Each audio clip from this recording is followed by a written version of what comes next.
अब देश में हेट स्पीचेस इतनी बढ़ गई हैं कि मीडिया, सत्ता पक्ष और अब हाईकोर्ट के जज भी बहती धारा में हाथ धो रहे हैं। हाईकोर्ट के सिटिंग जज शेखर कुमार यादव साफ साफ लफ्जों में कह रहे हैं कि कठमुल्ले देश के लिए घातक यानी खतरा है। लेकिन जो कठमुल्ला है, जिसे कह लीजिए आप, शब्द गलत है, लेकिन कहने में गुरेज नहीं है, क्योंकि वो देश के लिए घातक है। इतना ही नहीं, सिटिंग जज कहते हैं हिंदुस्तान बहुसंख्यकों के हिसाब से चलेगा, यही कानून है। आप ये भी नहीं कह सकते कि हाईकोर्ट के जज होकर ऐसा बोल रहे हैं। कानून तो भैया बहुत संक्षक से चलता है। परिवार में भी देखिए, समाज में भी देखिए, जहाँ पर अधिक लोग होंगे जो कहते हैं उसी को माना जाता है। पहले सुनिए इस जहरीले जज का पूरा बयान और फिर इस जज का पूरा काला चिट्ठा आपके सामने रखूंगी। हाईकोर्ट के जज होकर के आप ऐसा बोल रहे हैं। कानून तो भैया बहुत संक्षक से चलता है। परिवार में भी देखिए, समाज में भी देखिए, जहाँ पर अधिक लोग होंगे जो कहते हैं उसी को माना जाता है। लेकिन आप जबरदस्ती करेंगे आप कि नहीं साहब हम तो ये मान के चलेंगे।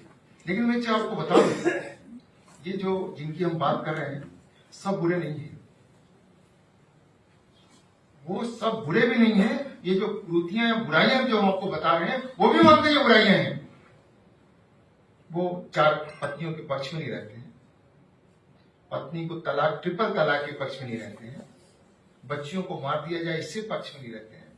लेकिन जो कठमुल्ला है, जिसे कह लीजिए आप, शब्द गलत है, लेकिन कहने में गुरेज नहीं है, क्योंकि वो देश के लिए घातक हैं, बिगाड़ने वाले लोग हैं, जनता को भड़काने वाले लोग हैं, देश आगे ना बढ़े इस प्रकार के लोग हैं। उनसे सावधान रहने की जरूरत है,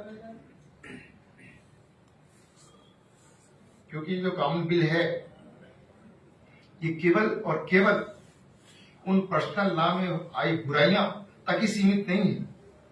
ये जब बुराइयां दूर होंगी तो निश्चित रूप से हमारा देश भी प्रगतिशील होगा। तो सुना आपने कठमुल्ला जैसे शब्द एक सिटिंग जज के मुंह से, वो भी पूरे होशो हवास। शेखर यादव को भी पता है वो क्या बोल रहे हैं, लेकिन शायद वो रिटायरमेंट के बाद वाला जीवन सिक्योर करने के लिए सारे कायदे कानून को भूल गए हैं और सबसे महत्वपूर्ण बात अपने पूरे बयान में साफ साफ कह रहे हैं कि ये देश बहुसंख्यकों यानी हिंदुओं के हिसाब से चलेगा। ये कहना चाह रहे हैं लेकिन शायद कह नहीं पाए। कानून तो भैया बहुत संक्षक से चलता है। लेकिन इन जज साहब से स्क्रीन पर दिखाएं, अपने एडिटर से मैं कहना चाहती हूँ, मैं पूछना चाहती हूँ शेखर यादव से कि क्या इस देश में मुस्लिम, सिख, ईसाई, पारसी, जैन, बुद्ध किसी को भी रहने का हक नहीं है? क्योंकि आप ही कह रहे हो कि ये देश बहुसंख्यकों के मुताबिक चलेगा। अब मुझे समझ नहीं आ रहा कि जब ये देश बहुसंख्यकों के हिसाब से ही चलेगा तो इस देश में संविधान, कानून का क्या काम है? संविधान को किसी गहरे समंदर में फेंक दीजिए ना फिर तो, और मनुस्मृति या कोई धार्मिक किताब का शासन लागू कर दीजिए। जज साहब शेखर यादव, देश के लोग आपसे जानना चाहते हैं कि आपने जब इलाहाबाद हाईकोर्ट में जज के तौर पर शपथ ली थी तो आपने संविधान की रक्षा की शपथ ली थी या मनुस्मृति की?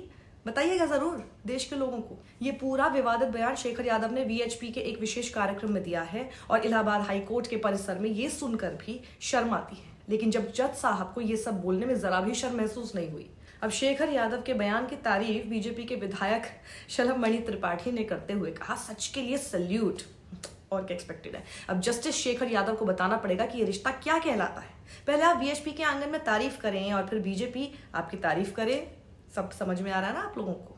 और इतना ही नहीं, मुस्लिम समुदाय का नाम लिए बगैर जस्टिस शेखर यादव ने कहा, आप उस महिला का अपमान नहीं कर सकते जिसे हमारे शास्त्रों और वेदों में देवी की मान्यता दी गई है। आप 4 पत्नियां रखने, हलाला करने या 3 तलाक के अधिकार का दावा नहीं कर सकते।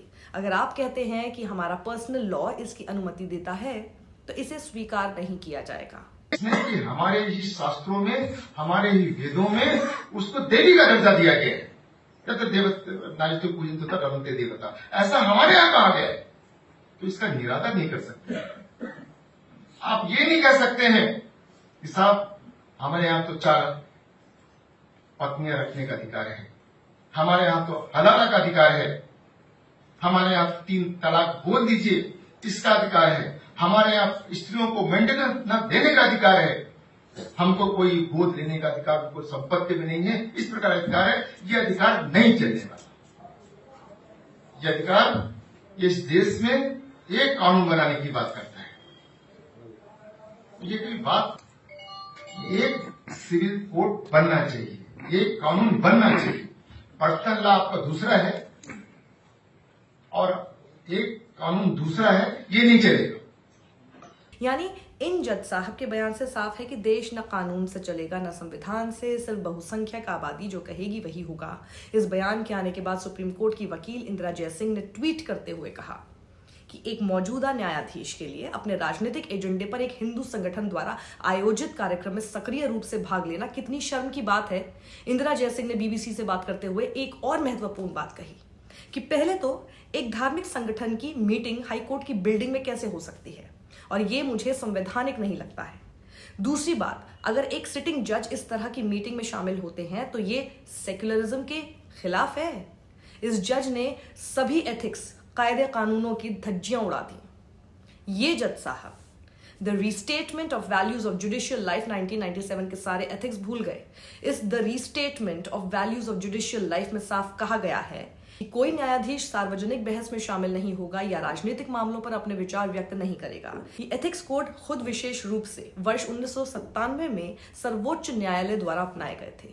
महुआ मोइत्रा ने तल्ख टिप्पणी करते हुए पूछ डाला कि सुप्रीम कोर्ट, माननीय सीजीआई, क्या किसी ने सुओ मोटो लिया? शुरुआत में लग रहा था शायद ही कुछ हो, लेकिन शाम होते होते सुप्रीम कोर्ट ने पूरे मामले पर संज्ञान लेते हुए जस्टिस शेखर यादव के पूरे बयान का ब्यौरा इलाहाबाद हाई कोर्ट से मांगा है।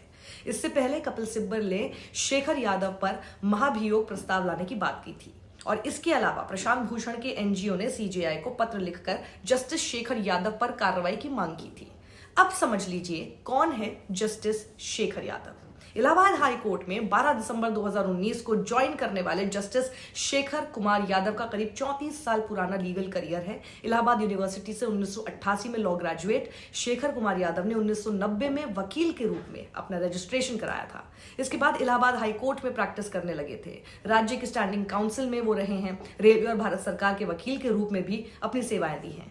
शेखर कुमार यादव को अतिरिक्त जज के तौर पर इलाहाबाद हाई कोर्ट में जगह मिली थी। फिर 26 मार्च 2021 को स्थायी जज के तौर पर शपथ दिलाई गई। ये बात हुई इनके पढ़ाई लिखाई बैकग्राउंड की, लेकिन ऐसे बयान पहली बार नहीं है। 2021 में इसी जस्टिस शेखर यादव ने गाय को राष्ट्रीय पशु घोषित करने की बात कही थी, यानी जज के तौर पर एक मामले की सुनवाई करते हुए ये टिप्पणी उन्होंने की थी। और इतना ही नहीं, यही शेखर यादव कह चुके हैं गाय एकमात्र पशु है जो ऑक्सीजन छोड़ती है।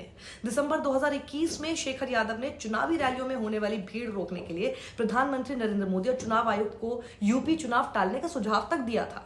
आज मुझे बहुत दुख हुआ कि हमारे जज भी हेट स्पीचेस में उतर आए, जिन्हें हम न्यायमूर्ति, लॉर्डशिप कहकर संबोधित करते हैं। जब शेखर यादव जैसे जज इतने पूर्वाग्रहों से ग्रस्त हों तो फिर क्या गारंटी है कि ये अपने फैसलों में न्याय कर पाते हों? ये एक गंभीर प्रश्न है जो हर अमन पसंद भारतीय के दिल और दिमाग में उठ रहा है। नहीं उठ रहा है तो उठना चाहिए। सत्यमेव जयते।